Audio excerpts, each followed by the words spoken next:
Okay, well, good morning. And what a great morning to be here on our next episode of Tulsa Life podcast. And today we have the privilege of having Gordon Hunter in, and I'm so excited to have you. Thanks, Erin. Really appreciate you having us. Yeah. Excited to be a part of today's day in the life of Tulsa. That's right. So, okay, Gordon, so you and I now know each other on several different levels because it started because you moved That's correct. and purchased a home. Correct. And we were lucky enough to be able to help you with that purchase. And then we ended up connecting because you are at ORU, which I love ORU, which is Oral Roberts University. So tell us a little bit of kind of who you are, the experience that you've had with our brokerage, and then now the relationship that we have with you and ORU. Sure. So I moved from Savannah, Georgia. We got here, my family and I, on July the 26th of 2001. I love how you know the dates. You're like, I know exactly when it's happening. The date we showed up, we moved. We had two little boys when we moved. My wife was 38 weeks pregnant when we moved, which is also why I know the date. And you're still married. Yeah, and we are. We are still married. We like to buy and sell homes. So our purchase here was our 10th in our 8 years of marriage. So our real estate agent back in Savannah is a really close friend. Shout out Christina McIntosh and the McIntosh Realty team back in Savannah, Georgia. Love it. So when we were moving, we were recommended a couple of real estate agents, and she, on behalf of us, called and vetted all three and said, "You don't want any of these agents. Let me find you one." So she reached out, and that's how we ended up connected to the Erin Catering team. I love it. I love it. And the only reason I was joking about you're still married, because any husband who makes their wife move at 38 weeks pregnant, that is true love. Yeah. If your wife still loves you, and I mean, that's brutal. But we both felt called to be in Tulsa, oddly enough. We were ready to make a transition, both of us in our previous roles. And with her being pregnant, she wanted to stay at home and raise our third son. She's a coach. She likes to hang banners in gym. She's a volleyball coach. When you say hang banners, for all of you that don't understand, that means she wins lots of championships. Yeah. She's won 3 state titles back in Georgia. And she was ready. She'd climbed the mountain. Was she volleyball? Mm-hmm. Okay. Volleyball coach. She played for 4 years at Georgia Southern University, and then she coached at Calvary Day School in Savannah for 8 years. Won a couple of state titles, and she was ready to move on and become a stay-at-home mom, and she felt that calling. And at the same time, we got asked if we'd consider moving to Tulsa, Oklahoma. And here you are. We bought a house sight unseen. Erin from your team did a phenomenal job walking us through that process. That was our first time buying a house without seeing it, which was a little intimidating, but we did a lot of work to it. Had it ready when we moved here. We had some issues in the process. You have to tell that. Wait, wasn't there something that happened? Wasn't there raccoons? We found raccoons in the attic. Yes. So we moved into the home. The second or third morning, I kept hearing. Well, they kind of felt like there wasn't a family there, and so they thought, Correct. "Hey, here's a house, and let's move our family of raccoons free rent. in." I mean, why would you not? So it was cold. And they had just made themselves a home. And then when it was hot, they actually chewed through some of the HVAC ductwork. Oh. And so they had insulated themselves and had a little air conditioning up there. They made themselves right at home. So, we had to vacate them from the process, from the premises. And you're nicer. I would have been, you're evicted. Yeah, you are out of here. We have tenants back in Georgia, so we try to keep all of our tenants, happy. But they weren't paying rent, so we had to. Yeah, that's right. We had to ask them to leave politely. That's right. And once we got that sorted out, we've loved Tulsa. We live in South Tulsa, off of 85th and Sheridan, and it's a great area. It's been a lot of fun. So, our podcast is called Tulsa Life, and what we love to do is kind of spotlight the different either places, things going on, things to do. But today we kind of get to spotlight ORU and your role at ORU. You've got a big fancy title. I'm going to let you share that and tell us what you actually do, for ORU. Sure. So my title is the general manager of the sports property at Oral Roberts University. So I handle all of the external advertising that we do on campus, specifically through the athletic department. It's a fun job. It is. I enjoy getting up and going to work every day. And that's so special. So we have, right now, we have 41 corporate partners, and anything and everything from signage and venue to commercials on the radio network, to game sponsorships, which is something that Erin and her team have set the bar on how that's supposed to happen. That's right. We're showing everybody how it's done. Yeah, this is what you do. You bring everybody to ORU basketball game or baseball game or whatever it might be. Which is dual fold because we're bringing new people into our venue. That's right. You know, people that may not have experienced the game day atmosphere that we offer in the Mabee Center. Which is so amazing. So let's talk about that really quickly. So your job is to basically promote ORU athletics is the main focus that you have. Oral Roberts University is a private Christian university right here in our backyard in Tulsa. It is phenomenal for our community. It contributes so much. The Mabee Center, maybe you've heard of the Mabee. That is a place that is, I mean, you host all kinds of different, artists and have concerts, and it's a really great venue. Oral Roberts in itself, the campus, how cool is it? Like, it is one of the coolest campuses I've ever place. seen. You know, U.S. News and World Reports ranks college campuses on beauty, and Oral Roberts is always in the top 10. I mean, always. It has to be. So it's a great place to be. It's unique because of the Christian affiliation. We have a different class of student body. Definitely. It's not the normal college campus, which took a little bit of getting used to when I first came. But our athletic director, Tim Johnson, holds our staff at a standard of excellence that's unparalleled. I haven't seen it at other and that universities. just shines through. So, he doesn't like downtime at games. So every single timeout, every media break is scripted and everything is laid out. So we do, a half court shot every game. We have, different promotional games going on the court. The flying ducks. We do the duck toss. I call them the flying ducks. You call it the duck toss. Well, flying ducks. If you're on the court, they're flying ducks. They really are. They are flying. Ducks. So, every person who comes in the venue has a chance to get involved in the game. And how amazing is it that it is such a family atmosphere? Like we just recently took, 2 weeks ago, maybe? 2 weeks ago, yeah. Well, I think we had almost 150 people that we brought to a basketball game, and it was my son's, all of the basketball team for high school, middle school basketball teams, and all their family. And it was so refreshing and comforting to know that we were taking them into this super fun, energetic environment that is family friendly. Everybody enjoys it. It's a little different than a lot of college venues because we're not going to promote any alcohol. There's no gambling that's going to be promoted. So a lot of our sponsors can understand that we are going to promote them in a positive light, that they're not going to have to worry about what ad is going to be shown around theirs. And for families, it's truly a great place where you're not going to worry about what songs your kids are going to hear. So it's unique, but it's also a lot of fun because of that tight-knit group that ORU has created. Yes. It really is a family atmosphere. And we take a lot of pride in it. So we're going to put a plug in right now because this is a great opportunity to invite our community to come experience an ORU ball game, whether it's baseball, basketball. I know, my preference is basketball because it's so much fun, and no matter the weather, it's air conditioned. Always 72 degrees That's right. in the Mabee Center. It's always consistent, and it's so much fun. So if you're looking for an activity, for your family, or you got people coming in town for the holidays, it's really easy. Their ticket office is super easy. It's easy access. The parking is easy. You're not paying extra for parking.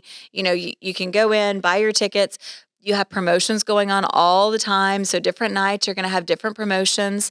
But it's a very, in my opinion, affordable family outing that all ages can enjoy. Yeah, so tonight, obviously the podcast won't be up tonight, but on 12/12, it's jersey night. So if you wear a jersey, you get into the game for free.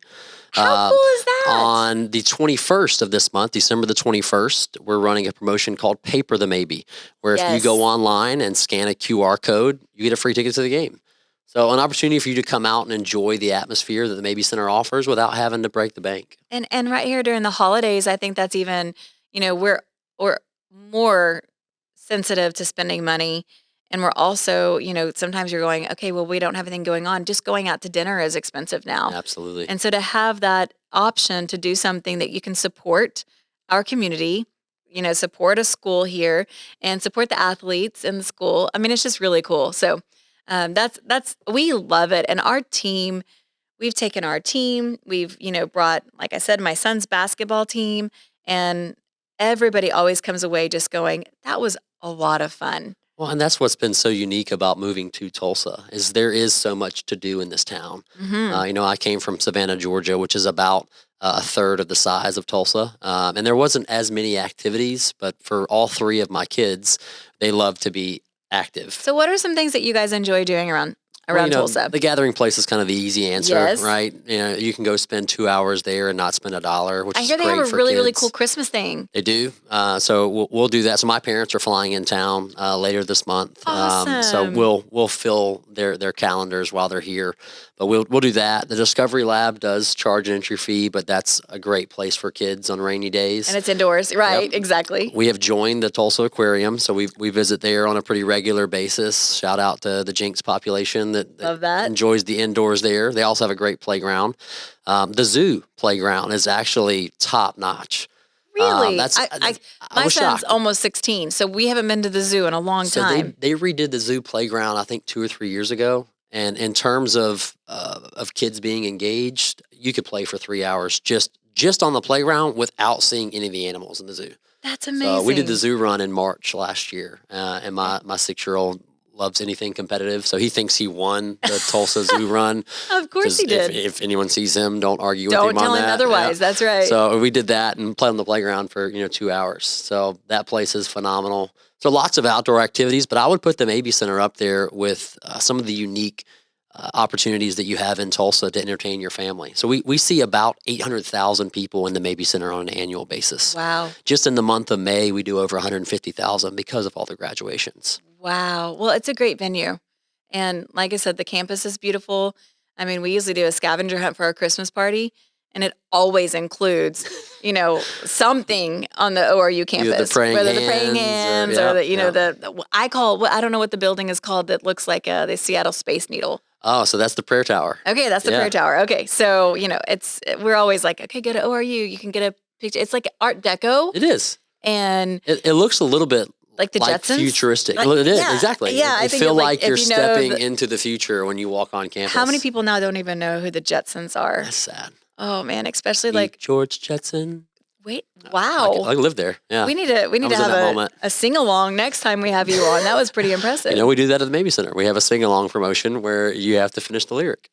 Oh, I would be so good at that. Noted. I am in February when you're at your next promo not to night. do it in front of, in front of a million people, but 6,000 of your closest friends. Fun fact: I am strangely good at name that tune and finishing the lyrics. Fans, tune in on February the 16th when Erin Catron Night is at the Maybe Center, and we're going to have Erin actually try to finish the lyric. Oh boy, I just got myself into something there. We're going to see how well you do. We're going to ask you to back up your my claim. Yeah, your claim to actually knowing the lyrics. Well, I think the most unusual thing about me is that I would say my weakest time frame is probably like the 80s.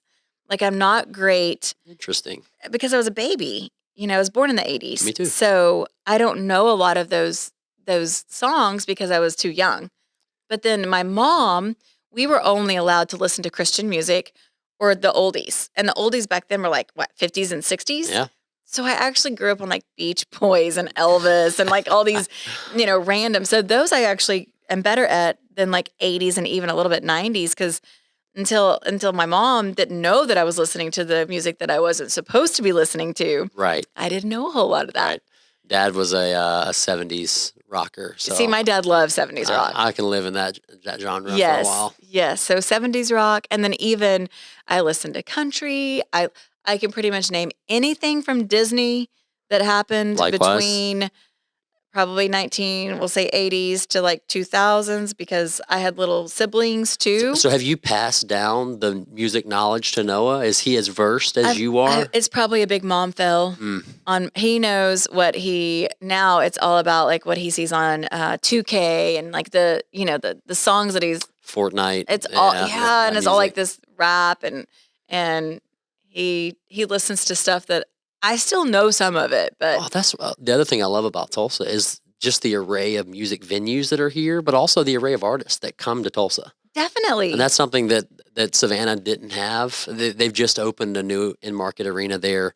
But the music that comes to Tulsa, and it's eclectic. It's all over the map. Everything. It's anything and everything that you can imagine. So we sent our team last month to go, or I guess it was this month, but to see Pentatonics. Nice. And then I think like the next night it was like Cody, oh my gosh, who was it? Cody Johnson, which is country. Yep. It was Cody Johnson. Yeah.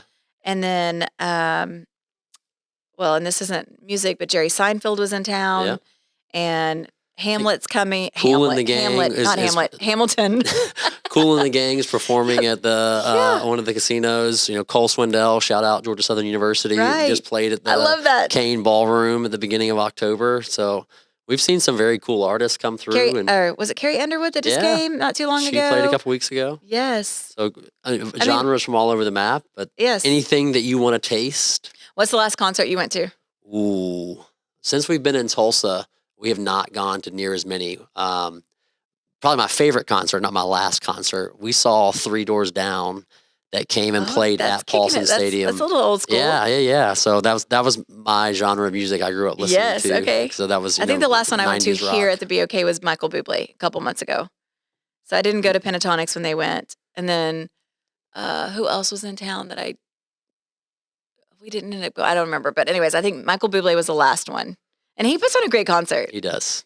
Good So- showman. He is. Even though he's Canadian, I still love him. That's something that I think that we might need to incorporate into an ORU basketball game is bringing in some live music. That would be fun. I think adding a little element to. Well, your student section is incredible. We actually sing Neil Diamond's You do. Sweet Caroline, Sweet Caroline, at that's the right. games. And our student section they had to buff up on their Neil knowledge. But they have pretty much nailed the lyrics now, and they understand the parts where they're supposed to get louder. So. Da, da, da. Sweet Caroline. Yep. Good stuff. That is good stuff. Well, thanks so much for being on today. I think you did a great job. You actually you kept me on track, talking more about Tulsa. I wanted to talk more about you and ORU, but man, you did a great job of kind of telling, our listeners of the different things that you can do, especially with younger kids. And we haven't really had that aspect here on the show yet. So I'm really appreciative of that because that was a good call out there. Well, I appreciate you having me. One more plug for Oral Roberts. If you want to come out to a basketball game, you can call Cole Evelyn in the ticket office, or you can check out the website, oruathletics.com, for any upcoming games. We got baseball season that starts here in February, and basketball running strong. Conference play starts in the Mabee Center on December the 19th as we welcome the Dakotas to town. So exciting time here, and looking forward to seeing a bunch of new faces in the Mabee Center this season. And the year before last, we had a good run. Went to the Sweet 16. Yes. We've been picked to win the conference this year. A couple of the experts have selected us as a 14 seed in this year's conference. That would be amazing. This year's NCAA tournament. So I think it's going to be a fun season. We've got Max come out and be a Asmus part of back. it. So come out and Yeah. come check out the Golden Eagles this year in the Mabee Center. Yes. Well, thanks so much for being on, Gordon. It was so much fun, and it went Thanks, by really Erin. fast. Thank you. It was a great information. And again, you can contact us at Erin Catering and Company if you didn't catch all of that, or if you want to rewind it and get all that information from Gordon again. But we'd love to get you connected and really plugged into some of these cool events that happen at ORU and just in Tulsa in general. So we're here to help and hope you guys have a great day. Thank you.